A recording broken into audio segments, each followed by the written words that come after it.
A student takes the following data from a ripple tank experiment where 2 point sources are in phase.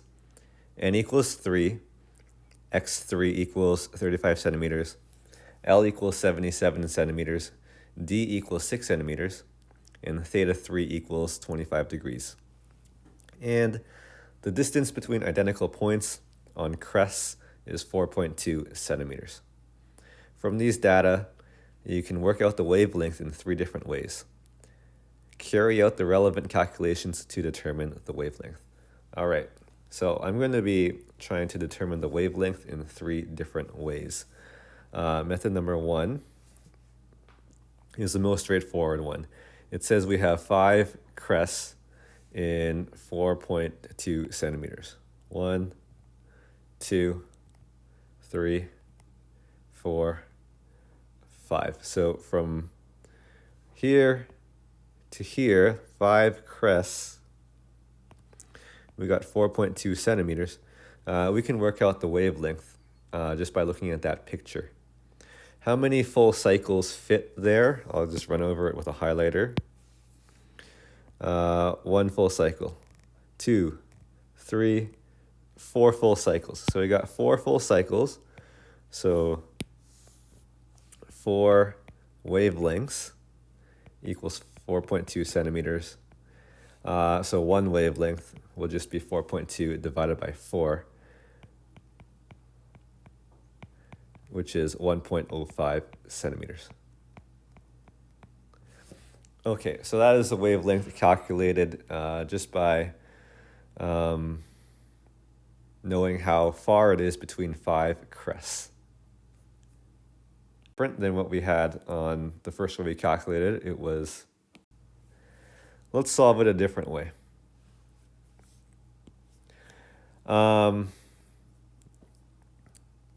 We have a couple of formulas that apply to a 2-point interference pattern. The 2 formulas are that the extra distance that one wave travels compared to the other wave to get to a point of destructive interference is equal to n minus a half times the wavelength. They give us an n value of 3. So it's the extra distance.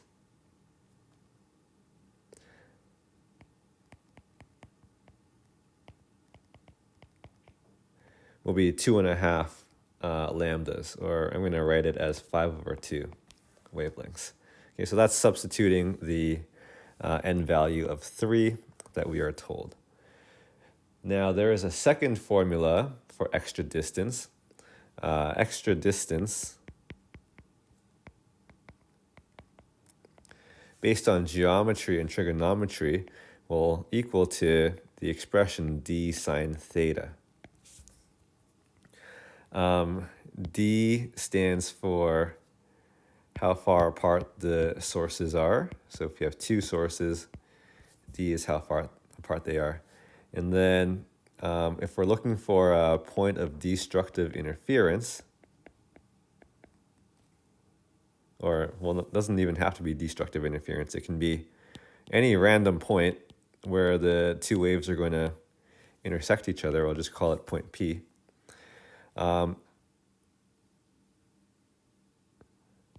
One wave travels one distance. The other wave travels a bit of a longer distance. So it travels a bit of an extra distance compared to the other one. If we take the middle of the 2 sources, draw a line to the point where they're intersecting, and ask what's the angle that it makes to the horizontal or to the normal line, that's what we are referring to by theta. So this is another formula that can be used to calculate the extra distance. A big geometrical proof is required to prove it, and it only applies under a certain condition.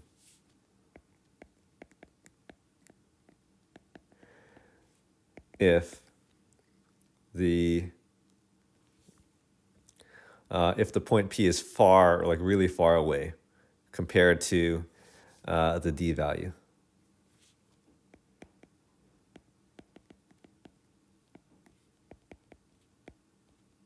So I'm going to use two greater than signs to represent much greater if the distance to P is much greater than D. That is not the case in this diagram here. This diagram is not to scale. I'd actually have to draw a long, long way before that assumption is correct. But this is the assumption we have to make just based on the data that they're asking us to calculate this for. All right, so we're going to make that assumption that the extra distance can be calculated with d sine theta. And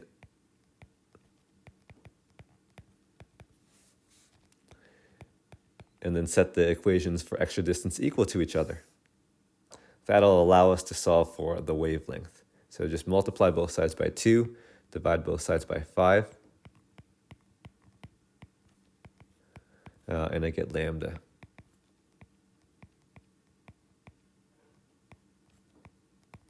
I'll fill in the values here. I'll pull up my calculator, make sure I'm in degree mode. 2 times 6 times sine of 25 degrees divided by 5 gives me a wavelength of 1.01 centimeters. It's centimeters because I left all the values in terms of centimeters. Okay, so it was 1.05 when we calculated it the first time. So which one's more accurate? Well, they say calculated a third time. So I'm going to calculate it a third way. So I'll try to draw my diagram again. So you have your two sources. Then we'll have the meeting at some point P, where we know destructive interference is happening. And I'm going to make use of all my colors here. I'm going to draw a blue line to represent the distance from source 1 to the point P. And I'm going to use a green line to draw the distance from source 2 to point P. So the green line looks longer. The green line is going to travel some kind of an extra distance.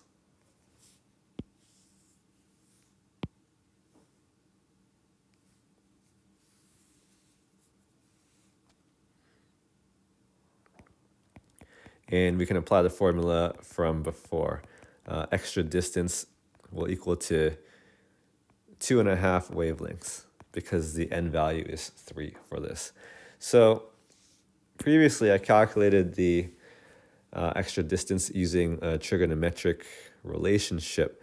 This time I'm going to calculate the extra distance using the Pythagorean theorem. So if I locate the exact middle between the two sources, draw a horizontal line until I reach the area of P, and then draw a vertical line up to P. I get myself a nice right angle triangle, and the L value that they give us, L stands for this horizontal line. It's 77 centimeters. And the X value they give us represents this vertical piece. So that's what L and X represent. The sources are 6 centimeters apart, so this is 6 centimeters. So this is drastically not to scale. Yeah, I have my 6 centimeters a lot bigger than my 35 centimeters. So let's try again.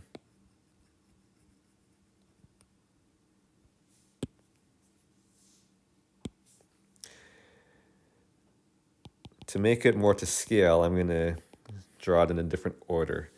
This will be my 77 centimeters, that's the L value. And then 35 centimeters, slightly less than half of that.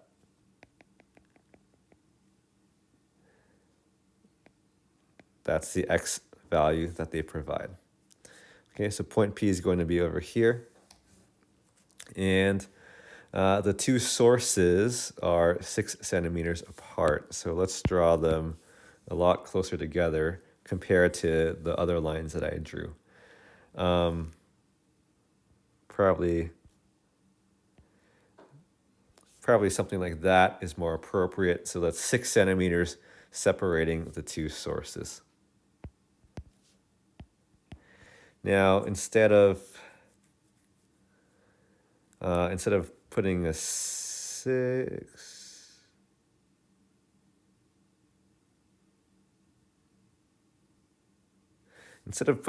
in between them, I'm going to put 2 3s in between them. So 3 centimeters and 3 centimeters.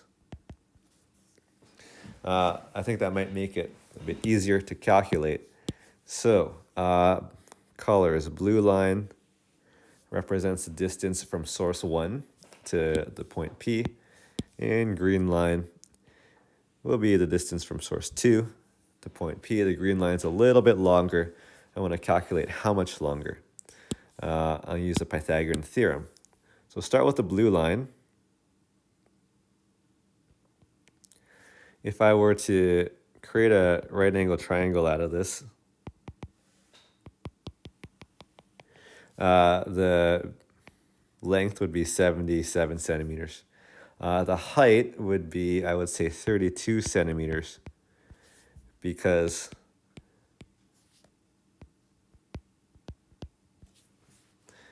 I got the 35 centimeters, but I have to subtract the 3 centimeters. So that's 32 centimeters. So the blue distance by the Pythagorean theorem will be the square root of 77 squared plus 32 squared. Let's get that in the calculator.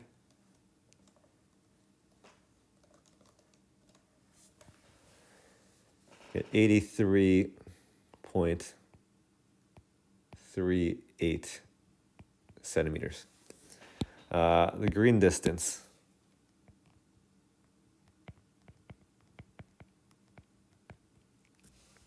So I'll do the Pythagorean theorem again. This time I can use the same length, 77 centimeters, but the triangle, the height's going to extend all the way down to source 2.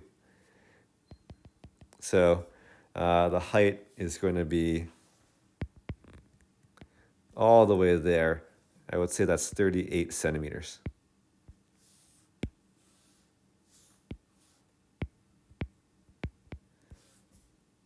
You can see that it's the 32 plus 6 more centimeters, so 38 centimeters. So the green distance will be the square root of 77 squared plus 38 squared. Figure that out.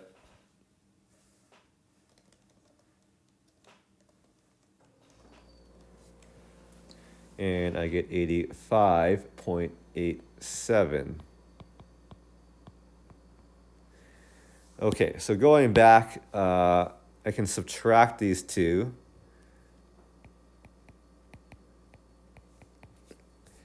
And that'll tell me how much longer the green line is versus the blue line. And that's equal to the extra distance. So subtracting them gives me 2.49 centimeters. And that'll equal to 5/2 wavelengths. So multiply both sides by 2 and divide both sides by 5.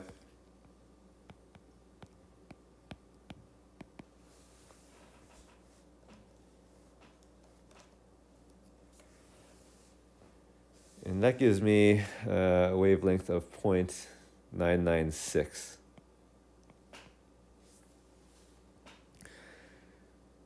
Which is slightly less. So I've actually got 3 different answers here. I've got 0.996 from method 3. I got 1.05 from method 1, and I got 1.01 for method 2. So, I mean, which piece of data do you think has been incorrectly recorded? That's a tough one. It's not like two of the answers are a lot closer to each other versus the other one. Well, I mean, I guess the second and third methods are fairly close to each other. And the 1.05 seems farther away than the other two. So, I mean, we can suspect that there's something wrong with the 1.05 calculation. And the measurement that we used to obtain the 1.05 calculation was this 4.2 centimeters there. So that would be my initial guess as to the piece of data. I'm talking about part B here. That would be my initial guess as to the piece of data that they probably incorrectly recorded. However, I'm going to do a quick check of something here. With this triangle drawn in black, makes a nice right angle triangle. I can use inverse tangent to find what that angle should be, just based on trigonometry. And let's take a look at that.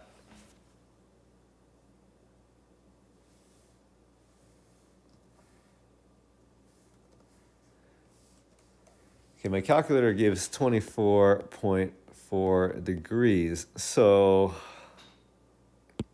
that's not exactly matching what they tell us here, 25 degrees.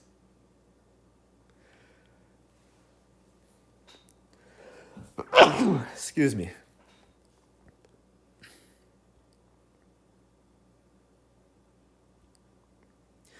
So,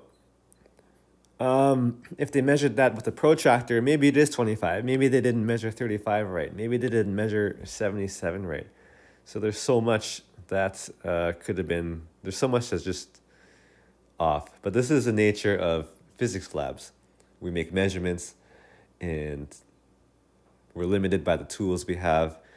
The measurements are not going to be totally precise. I mean, these three values we got, we can calculate something called the percent difference and kind of report that if we were to do this experiment.